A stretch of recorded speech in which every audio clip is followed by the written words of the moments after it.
ရှားပါကူးစက်ရောဂါကြောင့်ဖမ်းဆီးခံလိုက်ရတဲ့အမျိုးသားဒီလူရဲ့လက်နှစ်ဖက်မှာအရေးကြီးမှုတွေရုတ်တရက်ဆိုသလိုပေါ်လာလို့ရဲတွေကဖမ်းဆီးခဲ့ပါတယ်။ပီတာလို့ခေါ်တဲ့သူကအသက်40နှစ်အရွယ်တကူတော်လူပြိုကြီးပါရှင်။သူ့မှာဤစားတနာမရှိပဲအိမ်နောက်ပြုဖို့ကိုလည်းစိတ်ဝင်စားဟန်မရှိပါဘူး။ဒါပေမဲ့တခုတည်းသောမနက်ခင်းတစ်ခုမှာတော့သူနိုးထလာခြင်းတူးဆက်မှုတစ်ခုကြုံတွေ့ခဲ့ရပါတယ်။အဲ့ဒါကတော့သူ့ရဲ့လက်ဖြားထိပ်တွေနဲ့လက်ချောင်းတွေမှာအဖို့ပိန်သေးသေးလေးတွေထွက်လာတာပါ။ပီတာကအတော်လေးကိုစိတ်ထဲမှာဇဝေဇဝါဖြစ်နေပြီးဒေါက်တာတွေကသူတို့အနေနဲ့အကြောင်းအရာရေးရမသိပဲမကူတာနိုင်ဘူးလို့ပြောခဲ့ပါတယ်။ဒီလိုနဲ့ပဲတငယ်ချင်းတွေကပီတာကိုမတင်ကားဖြစ်ပြီးအဆက်အသွယ်မလုပ်ကြတော့ပါဘူး။ဒီအချိန်နဲ့သူတို့စီကိုပီတာလာမှာကိုစိုးရိမ်နေတဲ့ပုံမှာပဲရှင်။သူ့ကိုလူတွေကကုဆက်ယောဂတဲ့လို့ကြည့်တဲ့မျက်လုံးတွေရဲ့တန်းကိုပီတာမခံကြပါဘူး။ပီတာကနောက်ချက်24နာရီအတွင်းမှာတာမန်လူကျအဖြစ်ကနေချက်ချင်းလက်ငင်းစေယုံကရင်ထက်မှာလဲနေရတဲ့အဆင့်ကိုရောက်သွားပါတော့တယ်။လူကအကောင်းပကတိကျမ်းမာနေပြီမဲ့လက်မှာရှိနေတဲ့အရေးကြီးမှုတွေကတော့ပို့ပြီးတော့ဆိုးလာပါတယ်။တချို့သောအရေးကြီးမှုတွေကဒင်္ဂါပြားစစ်အဝိုင်းလောက်ဖြစ်လာခဲ့ပါတယ်။ပီတာရဲ့စိတ်ထဲမှာတော်တော်လေးပူပန်နေပါပြီ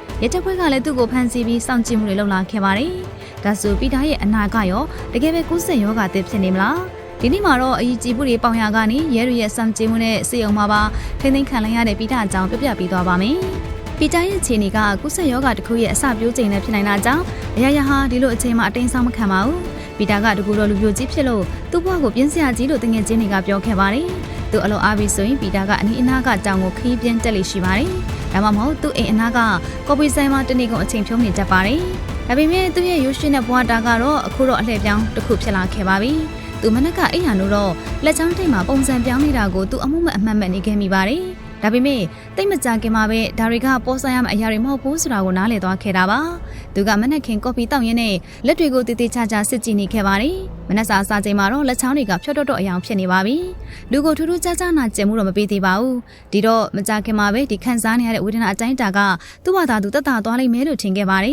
။ဒါပေမဲ့နိုင်ရီကြောဖြတ်လာတာနဲ့အမျှသူ့ရဲ့လက်ချောင်းထိန်းနဲ့လက်ချောင်းတွေကအချင်းကြီးပို့ပြီးတော့ဆိုးလာခဲ့ပါတယ်။အဲ့ဒီချိန်မှာလက်ချောင်းတွေကအတော်လေးကိုထုံကျင်နေပါပြီ။စိတ်ထဲမှာတဖြည်းဖြည်းပိုကောင်းလာမယ်လို့ထင်ခဲ့ပေမဲ့ပို့ပြီးတော့ဆိုးလာခဲ့တာပါ။ဒီခါမှာတော့စိတ်ထဲမှာတော်တော်လေးပြန်ရခက်နေပါပြီ။သူစိတ်ကအမြန်ပြေးရတော့မှာပါ။ဆရာဝန်မေးတဲ့အခါဘယ်လိုဖြစ်ရမလဲဆိုတာသူစဉ်းစားကြည့်နေခဲ့ပါတယ်။ဒီဖြစ်စဉ်မတိုင်ခင်ကသူဟာကောင်းမလေးတယောက်နဲ့ဒိတ်ခဲ့သေးတယ်။သူတို့ဟာပြီးခဲ့တဲ့လအနေငယ်ကတီးခဲ့တာပါ။အဲ့ဒီနေ့ကအပြင်မှာပထမဆုံးချင်းတွေ့ကြတာဖြစ်ပြီးတော့ထုံးစံတိုင်းကော်ဖီတစ်ခွက်စီကုန်တော့လာရလန်အတိုင်းလှည့်ပြန်ခဲ့ကြပါတယ်။ဒါဟာပီတာအတွက်တော့အသစ်ဆန်းမဟုတ်ပါဘူး။ဒီလိုအတွေ့အကြုံမျိုးကိုသူလူပြိုပေါက်ပွားကလေးကအချိန်ပေါင်းများစွာကြော်ဖြတ်ခဲ့ပြီးသားပါ။နောက်ထပ်အနိကဆုံးဖြစ်စဉ်ကတော့ညမန်နေ့ကပီတာကအနီးနားကတောင်တစ်ခုစီမှာခြေလင်တက်ခဲ့ပါတယ်။ဒါကလည်းအသစ်ဆန်းမဟုတ်ပြန်ပါဘူး။စောစောကပြောခဲ့သလိုသူကပိတ်ရမှာပီတာဖို့လှုပ်ရှားအလုပ်သုံးခုရှိပါတယ်။ကောင်းမလေးတယောက်နဲ့တိတ်မလား။ကော်ဖီဆိုင်မှာသွားပြီးအချိန်ဖြုံးမလား။ဒါမှမဟုတ်သူသွားနေကြတောင်ပေါ်ကိုချင်းချောင်းလက်ဆက်လမ်းလျှောက်မလားဆိုတဲ့အလုပ်သုံးခုပဲရှိတာပါ။ဒီလိုတွင်းနေတော့မှ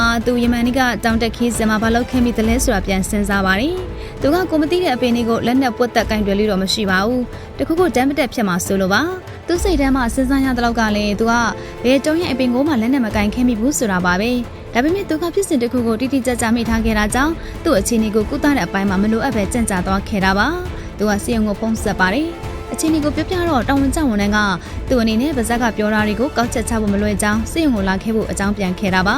ဒါပေမဲ့စေယုံကိုရောက်ပြန်တော့ပီတာကဒေါက်တာတွေကသူ့ကိုဆက်ဆံတဲ့ပုံစံကိုမကြိုက်ပါဘူးဆေးဘက်ဆိုင်ရာကုသရေးအပိုင်းမှာလိုအပ်ချက်တွေရှိနေတယ်လို့ထင်နေပါတယ်သူ့ကိုဘာမှကုသမှုမပေးဘဲပြစ်ထားတယ်လို့လည်းထင်ခဲ့တာပါ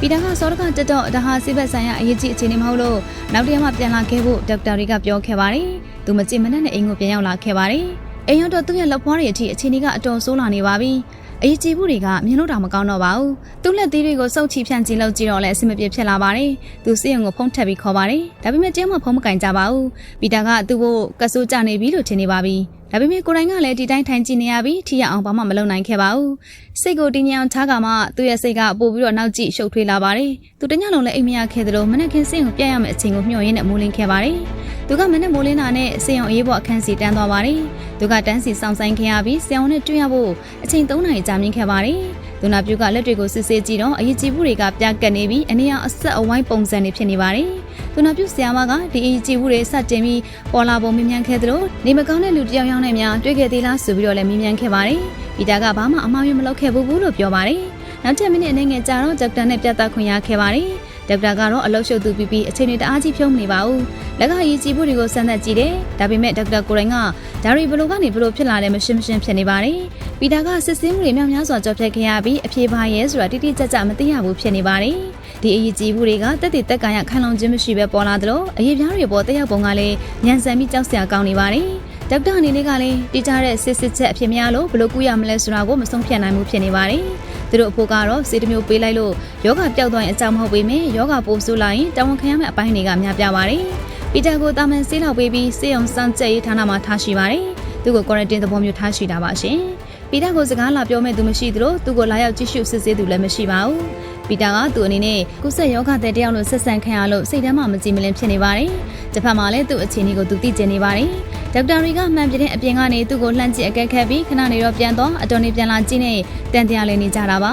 ပီတာကကိုပြန်သုံးသက်ကြည့်တော့အခုအချိန်ကလက်ချောင်းထိပ်ဖျားတွေကစတင်ပြီးရောင်ရမ်းနေပါပြီသူစင်းုံကရင်ထမလှရင်ဒီအရေးကြီးမှုတွေမထွက်ခင်တောင်တက်ခဲ့တဲ့ရက်ကိုပြန်စဉ်းစားကြည့်ပါတယ်သူကမနဲ့စောစောစီစီတောင်တက်ဖို့စတင်ပြင်ဆင်ခဲ့ပြီးသူရွေးချယ်ထားတဲ့လမ်းကြောင်းကလည်းသူနှစ်ရှည်လများအသုံးပြုနေတဲ့လမ်းကြောင်းပဲဖြစ်ပါတယ်ဒီလမ်းတိုင်းသူတောင်ပေါ်ကိုကျမ်းမာရေးအတက်နေတာနှစ်တော်ကြာနေပါပြီဒီလမ်းကဘေကင်းလုံခြုံမှုအရှိဆုံးနဲ့တောင်ပေါ်ကိုတက်ရောက်ရတဲ့အပိုင်းမှာအသက်တော်ဆုံးလမ်းဖြစ်ပါတယ်လမ်းဘေးဝဲရကခြုံနဲ့ရှင်းလင်းပြီးပြင်မပတ်ဝန်းကျင်ကြည့်ဖို့လည်းအလွန်ကောင်းပါတယ်သူကတောင်ပေါ်မှာရှုမြော့ခင်းတပ်ပုံလေးလည်းရိုက်ကူးခဲ့သလိုမကြာခဏလေးအရေးကောင်းနေရာတွေမှာအနားယူခဲ့ပါတယ်သူတနေရာအရောက်မှာတော့လိမ့်ချမလို့ဖြစ်လို့လက်လန်းမီတဲ့အပင်တွေကိုလှမ်းဆွဲလိုက်ပါတယ်အဲ့ဒီအပင်တွေကစူးချွန်မုံမုံလေးတွေပါတယ်ဆိုတာသူသတိထားမိသွားပါတယ်သူရဲ့လက်တွေဟာလည်းချက်ချင်းဆိုသလိုရားလာခဲ့ပြီးအတော်နေတော့မှပျောက်သွားပါတယ်အဲ့ဒီမှာသူလည်းအဲ့ဒီကိစ္စကိုမမေ့ပျောက်ဖြစ်သွားပါတယ်သူကအဲ့ဒီအကြောင်းကိုဖြတ်ကနေမှတ်မိသွားပြီးသူ့လက်ကအရေးကြီးမှုတွေကဒီအပင်ရဲ့အစိတ်ကနေလာခဲ့တာကိုယုံကြည်လိုက်ပါတယ်သူကချက်ချင်းပဲဒေါက်တာနဲ့သူနာပြုတ်ကိုခေါ်လိုက်ပါတယ်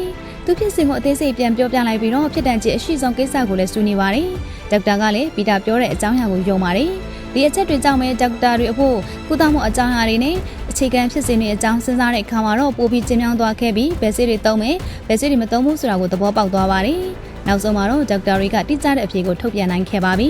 ပီတာထိမိကမ်းမိခဲ့တဲ့အပြင်ဟာတပင်လုံးအစိတ်တောင်ရှိပါတယ်ထိမိသူကအခုလိုဒုက္ခတွေပေးပါတယ်အဲ့ဒီပင်ကိုထိမိလိုက်တာနဲ့သူ့ရဲ့တာမန်မျက်လုံးနဲ့ချက်ချင်းမြင်ဖို့ခရင်နဲ့စူးမုံသေးသေးလေးတွေကအရေးပြအတွင်းကိုထိုးစိတ်ဝင်သွားတာပါ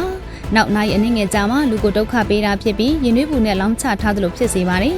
ဒေါက်တာတွေကပီတာအတွက်တင့်တော်တဲ့ကုသမှုတွေပြုလုပ်ပေးပြီးအိမ်ကိုပြန်လွှတ်ခဲ့ပါတယ်ပီတာကနှစ်ပတ်အကြာကြီးမားတဲ့စိတ်ဒုက္ခခံစားခဲ့ရပြီးနောက်ဆုံးမှာတော့လွတ်မြောက်လာခဲ့ပါပြီသူရဲ့အရေးပြားတွေလက်ချောင်းတွေပေါ်ကအရေးကြီးမှုတွေလည်းစိတ်ရဲ့အစွမ်းကြောင့်ချက်ချင်းဆိုသလိုပျောက်ကင်းကုန်ပါတယ်လူပြိုကြည့်ပီတာအဖို့နောက်ဆိုတွေ့သမျှအပင်ရှောက်ကင်ဖို့စိတ်ကူးတော့မှာတော့မဟုတ်ပါဘူးရှင်ဗီဒီယိုလေးကိုအဆုံးထိကြည့်ပြီးတဲ့တယောက်ချင်းစီတိုင်းကိုကျေးဇူးများကြီးတင်ပါတယ်ရှင်